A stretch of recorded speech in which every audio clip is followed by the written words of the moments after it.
Tupac Shakur's penultimate film hides jaw-dropping secrets behind its gritty exterior, from a director's personal heroin addiction that inspired the story to bizarre casting choices that nearly never happened.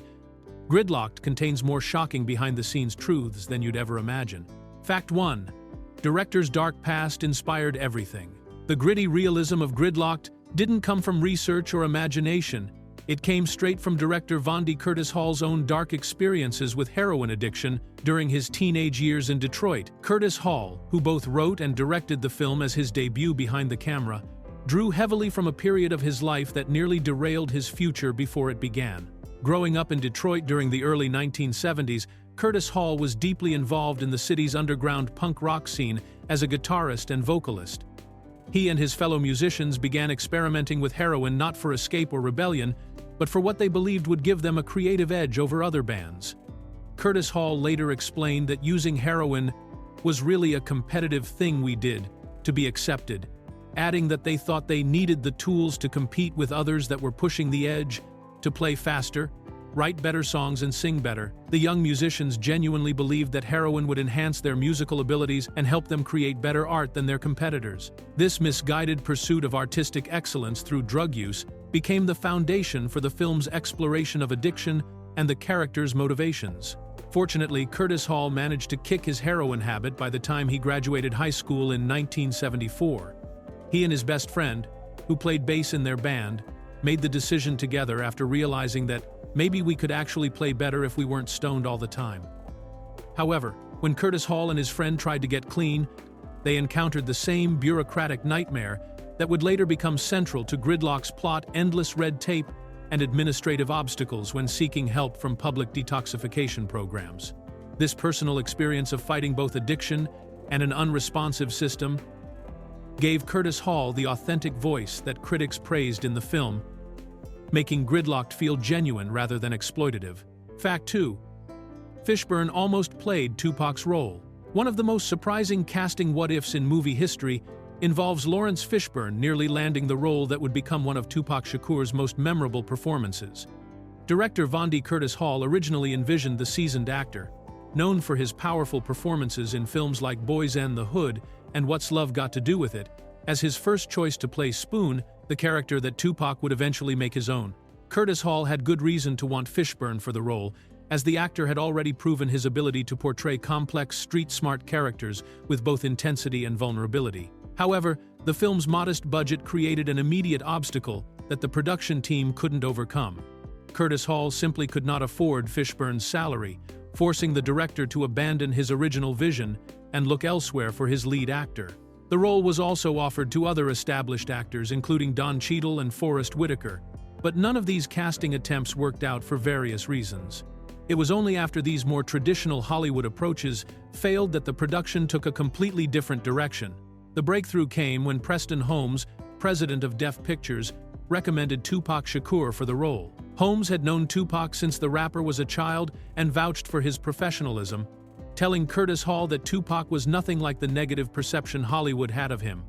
At the time, Tupac had just been released from jail following his 1995 conviction in New York, which made many in the entertainment industry reluctant to work with him. Curtis Hall decided to meet with Tupac despite the industry's hesitation, and the chemistry between the rapper and the project was immediate. The director later recalled that he met Tupac, liked him, and then introduced him to co-star Tim Roth, creating an instant connection that would drive the entire film. Fact 3. Studio initially rejected heroin theme. The path to getting Gridlock'd made was almost derailed before it began, when Polygram Films initially rejected the project based on its subject matter alone. Curtis Hall had already secured interest from the studio and was moving forward with his directorial debut when executives suddenly pulled back, delivering news that would have killed most independent films on the spot. The timing couldn't have been worse for Curtis Hall's heroin addiction drama. Polygram had just released Trainspotting earlier that same year, Danny Boyle's critically acclaimed but controversial film about Scottish heroin addicts that had generated significant buzz and box office success. When Curtis Hall presented his script about two musicians trying to kick their drug habits, studio executives delivered a blunt rejection, telling him directly that, "We can't do two movies about heroin." From Polygram's perspective, the decision made business sense. Having already invested in one heroin-themed film that year, They likely worried about market saturation or being typecast as the studio that only made drug movies. The subject matter was still considered risky and potentially unmarketable, especially for a film starring a controversial rapper as one of the leads. Just when it seemed like Gridlock'd would never see the light of day, an unexpected savior emerged from the music industry. Tupac's record company stepped in with the necessary financing to keep the project alive, essentially rescuing the film from development hell. The moment the money appeared, Polygram's tune changed dramatically. Curtis Hall later recounted the studio's complete about-face with obvious amusement, saying that once Tupac's record company provided the funding, Polygram turned around and said, "We always liked this movie," followed by his own knowing laughter. This sudden reversal perfectly captured the mercenary nature of Hollywood decision-making, where artistic merit often takes a back seat to financial backing and risk management. Fact 4. Tupac's exhaustion nearly ruined filming. Tupac Shakur's legendary work ethic almost became the downfall of his performance in Gridlock'd when his relentless schedule began taking a serious toll on his acting abilities. While most actors focus entirely on their film work during production, Tupac was simultaneously juggling multiple creative projects that left him physically and mentally drained by the time cameras rolled each day. According to producer Damian Jones, Tupac was making music videos and recording new songs every single day after wrapping his scenes on the Gridlock'd set. This meant that after spending long hours filming emotionally demanding scenes about addiction and recovery, Tupac would head straight to music studios or video shoots to work on his rap career, often staying up well into the night before returning to set the next morning. The problem became impossible to ignore when Tupac's exhaustion started affecting the quality of his performance on camera. Jones and the other producers noticed that the rapper was struggling to maintain the energy and focus needed for his scenes, particularly challenging given that his character Spoon required both comedic timing and dramatic depth. The role demanded that Tupac portray a heroin addict trying to get clean while navigating bureaucratic obstacles, and his fatigue was making it difficult to deliver the nuanced performance the script required. Realizing that the film's success depended on Tupac being at his best, the producers made the difficult decision to intervene directly in his schedule. They approached Tupac and convinced him to scale back his musical activities during the filming period, explaining that his exhaustion was compromising his acting work. Fortunately, Tupac understood their concerns and agreed to reduce his outside commitments, allowing him to focus more fully on bringing Spoon to life and ultimately delivering what many consider his finest acting performance. Fact 5. Roles were originally reversed. The dynamic between Tim Roth and Tupac Shakur that made Gridlock'd so memorable almost looked completely different, as director Vondie Curtis Hall originally planned to cast the two actors in opposite roles from what audiences eventually saw on screen. When Curtis Hall first conceived the characters of Spoon and Stretch, he had envisioned Tupac as the wild, unpredictable Stretch and Tim Roth as the more level-headed, responsible Spoon. This original casting made logical sense based on both actors' previous work and public personas. Tim Roth had built his reputation playing thoughtful, intense characters in independent films, while Tupac's image was tied to his controversial rap career and legal troubles, suggesting he might be better suited for the more chaotic character. Curtis Hall's initial instinct was to play into these expectations and cast each actor in roles that seemed to match their established screen personalities. However, everything changed once Curtis Hall brought the two actors together for rehearsals and watched them interact with the material and each other. During these early sessions, it became clear that the original casting approach wasn't bringing out the best in either performer or creating the most interesting dynamic between them. Curtis Hall made the bold decision to completely reverse the roles, casting Tupac as Spoon, the logical and patient half of the duo, while giving Tim Roth the part of Stretch, the unpredictable and slightly unhinged character. This switch went against type for both actors, with Tupac playing against his public image as a volatile rapper and Roth stepping into a more manic role than his usual controlled performances. The reversal proved to be inspired, as it allowed both actors to show different sides of their abilities while creating an unexpected chemistry that became one of the film's strongest elements. Fact 6. Geographic continuity nightmare. Gridlock'd presents one of the most glaring geographic continuity errors in film history, creating a confusing mess that sharp-eyed viewers have been pointing out for decades. While the story is clearly set in Detroit, Michigan, With characters explicitly mentioning the city and director Vondie Curtis Hall drawing from his own experiences growing up there, the entire film was actually shot in Los Angeles, California. This location switch wasn't necessarily a problem on its own, as many films are shot in different cities than their settings for budget or logistical reasons. The production used various Los Angeles locations including the Lacey Street Production Center, downtown areas, and Harlem Place, to stand in for Detroit's urban landscape. However, the production team made a critical oversight that turned what should have been an invisible movie magic trick into an obvious mistake. Throughout the film, every single license plate visible on cars reads Ohio instead of Michigan, creating a bizarre geographic puzzle that makes no sense within the story's context. Since the characters are supposed to be in Detroit, which is located in Michigan, all the vehicles should logically display Michigan license plates. The appearance of Ohio plates suggests the cars are from a completely different state altogether, one that isn't even mentioned in the film. This error became particularly noticeable to viewers familiar with the Midwest, as Ohio and Michigan are neighboring states with distinctly different license plate designs. The mistake suggests that either the production team used local Los Angeles rental cars that happened to have Ohio plates for some reason, or they specifically obtained Ohio plates without considering the geographic implications. The continuity error has become a favorite trivia point among fans who enjoy spotting movie mistakes, turning what was likely an innocent oversight during production into one of the film's most memorable behind-the-scenes blunders. Fact 7.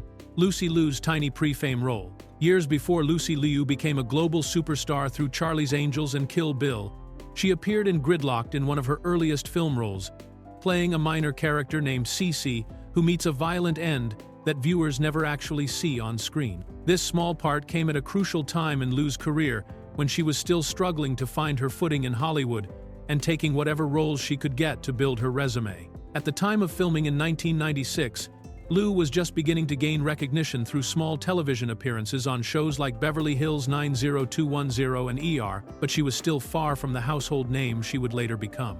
Her role in Gridlock'd represented the type of minor film work that many aspiring actors take on while waiting for their big break, appearing in independent productions that might help them network and gain experience. In the film, Cece's character arc is both brief and tragic, as she becomes another casualty in the dangerous world that surrounds the main characters, Spoon and Stretch.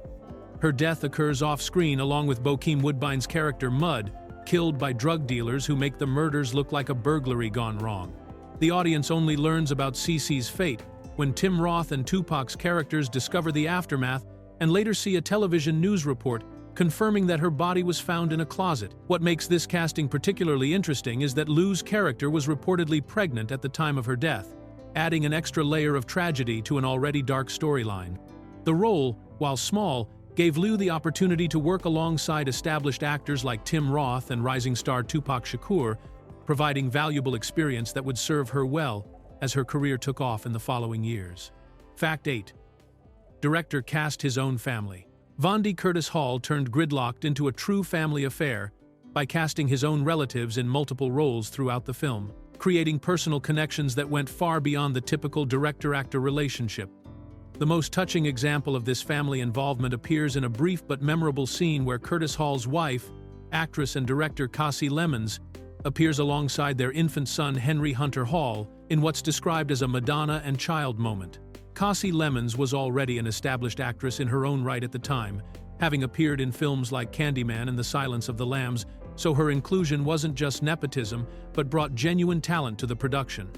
The decision to cast their baby son Henry, who was just an infant during filming, added an authentic family dynamic to the scene that would have been difficult to achieve with hired actors. Curtis Hall didn't stop at casting his family members in small, symbolic roles, as he also gave himself a significant part in the film as the character D. Repper, one of the drug dealers who becomes part of the story's criminal underworld. This dual role as both director and actor required Curtis Hall to balance his responsibilities behind the camera with his performance in front of it, a challenging task for any filmmaker, but especially difficult for someone making their directorial debut. The family casting choices reflected Curtis Hall's approach to the entire production, which was deeply personal given that the story drew from his own experiences with addiction and recovery. By including his wife and child in the film, Curtis Hall created a sense of intimacy and authenticity that extended beyond the script itself, making Gridlock'd not just a professional project, but a deeply personal artistic statement that involved the people closest to him in his life. Fact 9. Box office disaster. Despite critical praise, Gridlock'd represents one of the most striking examples of a film that critics loved but audiences completely ignored, creating a devastating disconnect between artistic merit and commercial success. Despite earning an impressive 88% positive rating on Rotten Tomatoes from 34 professional critics, the film became a massive box office failure that barely registered with moviegoers across the country. The film's commercial struggles began immediately upon its release on January 31, 1997, when it opened at number 10 at the North American box office, with a disappointing opening weekend that netted only $2,678,372. This weak start set the tone for the film's entire theatrical run, as it failed to build momentum or find its audience despite the critical acclaim it was receiving from major publications. By the time Gridlock'd completed its domestic theatrical run, it had earned a total of just $5.6 million, making it a clear commercial disaster regardless of what the production budget actually was. The film's poor performance was particularly surprising, given that it starred two well-known actors in Tim Roth and Tupac Shakur, with Tupac's involvement generating significant media attention due to his recent death just months before the release. Critics praised the film's authentic portrayal of addiction, the chemistry between Roth and Shakur, and Curtis Hall's skillful direction in balancing dark comedy with serious social commentary. Major reviewers like Roger Ebert gave the film 3 out of 4 stars, while publications like the New York Times and the Washington Post highlighted Shakur's compelling performance and the film's gritty realism. The disconnect between critical appreciation and audience indifference demonstrates how difficult it can be for independent films dealing with challenging subject matter to find commercial success, even when they receive widespread professional recognition. Fact 10. Tupac asked Lucy Liu on date. One of the more charming behind-the-scenes stories from Gridlock'd involves Tupac Shakur attempting to ask out his co-star Lucy Liu, only to face rejection in what became a memorable moment between the two actors during filming. This personal detail was later revealed by Bokeem Woodbine, who played the drug dealer character Mud in the film and had a front-row seat to the interactions between his fellow cast members. According to Woodbine's account, Tupac was clearly interested in Liu and decided to make his move during the production, approaching her to ask if she would go on a date with him.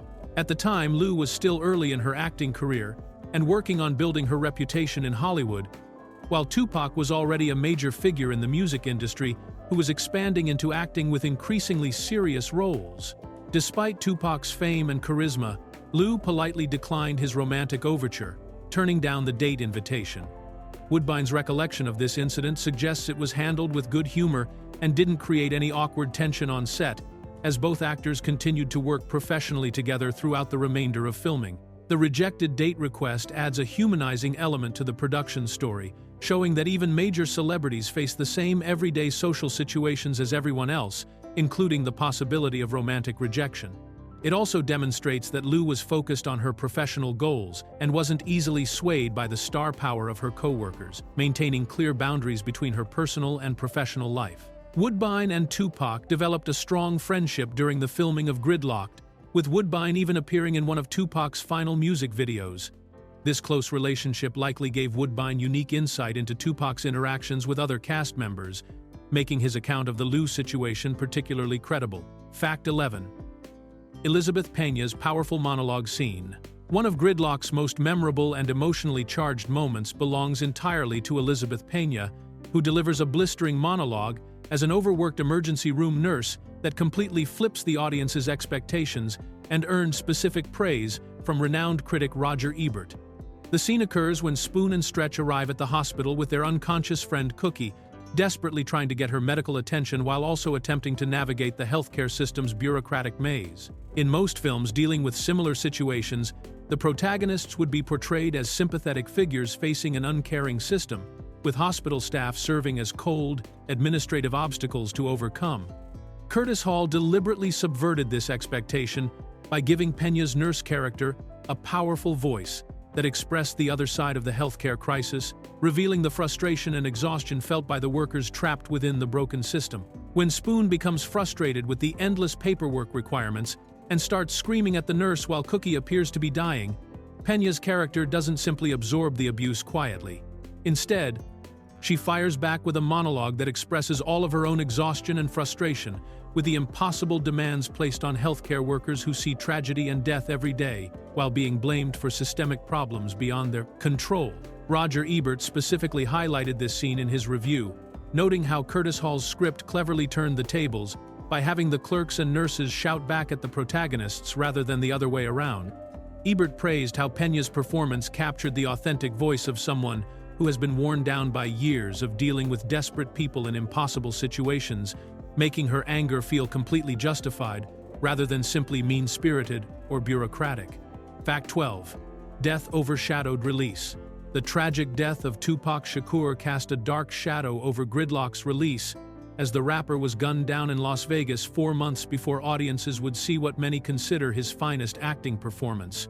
Tupac died on September 13, 1996, after being shot multiple times in a drive-by shooting, leaving behind several completed projects that would be released posthumously to both commemorate his talent and capitalize on the renewed interest in his work. When Gridlock'd premiered on January 31, 1997, it became the second of 3 films starring Tupac that would be released after his death. The first posthumous release had been Bullet, which came out in late 1996, while Gang Related would follow later in 1997, completing the trio of final performances that showcased Tupac's evolution as an actor beyond his music career. The timing of Gridlock'd's release created a bittersweet viewing experience for audiences who were still mourning the loss of the 25-year-old artist. Critics and fans found themselves watching Tupac portray a character struggling with addiction and trying to turn his life around, themes that felt particularly poignant given the violent circumstances of his real-life death and the ongoing speculation about the factors that led to his murder. The posthumous nature of the release also added an extra layer of significance to Tupac's performance, as viewers knew they were witnessing one of his final creative statements. Roger Ebert specifically noted in his review that the film provided more cause to mourn the recent death of Shakur, who gives his best performance as Spoon, acknowledging both the quality of the work and the tragedy of its context. The film's marketing and critical reception were inevitably influenced by Tupac's death, with much of the discussion focusing on his legacy and unfulfilled potential rather than purely on the merits of the film itself. Fact 13. Tim Roth's head on lap moment. One of Gridlock'd's most unexpectedly tender moments occurs during a seemingly mundane bureaucratic scene that has become a fan-favorite example of the genuine chemistry between Tim Roth and Tupac Shakur. The scene takes place when Spoon and Stretch are waiting on a bench for hours at a government office, trying to obtain food stamps as part of their attempts to navigate the social services system while seeking help for their drug addiction. The sequence uses a quick time-lapse montage to show the passage of time as the two characters sit waiting endlessly for their turn to be called, highlighting the frustrating reality of how long people must wait for basic government assistance. During this extended waiting period, Tim Roth's character Stretch becomes exhausted and eventually falls asleep, naturally letting his head rest on Tupac's lap while they continue to wait. This simple physical gesture created one of the film's most emotionally resonant moments, demonstrating the deep friendship and trust between the two characters without any dialogue or dramatic speeches. The head-on-lap moment showed a level of comfortable intimacy between two male characters that was rarely seen in films of that era, particularly in movies dealing with street life and drug culture where characters typically maintain emotional distance. Fans have consistently cited this scene as evidence of the remarkable on-screen chemistry between Roth and Tupac, noting how their natural comfort with each other translated into believable character relationships. The moment feels completely unforced and authentic, suggesting that the two actors had developed a genuine rapport during filming that allowed them to create these kinds of spontaneous, touching interactions. One viewer famously described the film as My Casablanca specifically because of this scene, highlighting how a simple moment of human connection can resonate deeply with audiences and become the emotional heart of an entire film. Fact 14. Cookie's overdose reflects real tragedy. The devastating irony at the heart of Gridlock'd lies in the fact that Thandiwe Newton's character Cookie, who overdoses and nearly dies from heroin use, was actually the cleanest and most health-conscious member of the trio of musicians at the center of the story. While her bandmates Spoon and Stretch were already deep into their heroin addiction, Cookie had maintained a lifestyle that stood in stark contrast to their destructive habits, making her overdose all the more shocking and tragic. Throughout the film, Cookie is portrayed as someone who actively promoted healthy living and made conscious choices to avoid harmful substances and behaviors. She was consistently shown eating veggie burgers instead of regular meat, demonstrating her commitment to what she believed was a healthier diet, and she regularly preached against smoking cigarettes, lecturing her friends about the dangers of tobacco use while seemingly oblivious to the much more serious drug problem happening right around her. The fatal overdose occurs when Cookie decides to try heroin for the first time on New Year's Eve, making what should have been a celebratory moment into the catalyst for the entire film's plot. Her decision to experiment with the drug that her friends had been using represents a tragic fall from her previously maintained standards, and the fact that it happens during her very first experience with heroin makes the situation even more heartbreaking. This setup creates a powerful dramatic irony, where the person who seemed most likely to avoid drug-related problems becomes the victim whose near-death experience forces Spoon and Stretch to confront their own addiction issues.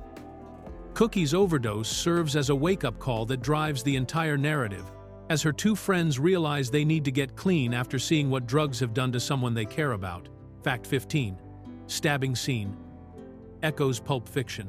The most memorable and darkly comedic scene in Gridlock'd occurs when Spoon becomes so desperate to get into a hospital detox program that he convinces his friend Stretch to stab him, creating a medical emergency that would guarantee immediate admission to the emergency room.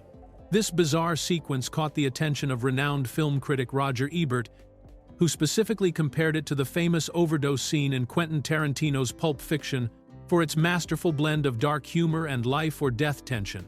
The scene unfolds as Spoon and Stretch engage in an absurd conversation about the logistics of the stabbing, including a comical debate about which side of the body contains the liver and how to inflict a wound that would be serious enough to require hospitalization but not fatal enough to actually kill Spoon. This morbid planning session transforms what should be a horrifying moment into something unexpectedly funny through the characters' matter-of-fact discussion of human anatomy and their amateur medical knowledge. Ebert praised the sequence for demonstrating the same principle that Tarantino had proven with Pulp Fiction's overdose scene, noting that with the right dialogue and skilled actors, filmmakers can make almost any situation funny, even one involving serious violence or medical emergencies. The critic highlighted how both scenes used carefully crafted dialogue to find humor in potentially tragic circumstances, without diminishing the real stakes involved. The stabbing scene also serves as the film's climactic moment where the character's desperation reaches its peak, showing just how far they're willing to go to break through the bureaucratic barriers preventing them from getting help. The dark comedy emerges from the absurdity of a situation where someone must hurt themselves to access healthcare, creating a satirical commentary on the failures of the social services system.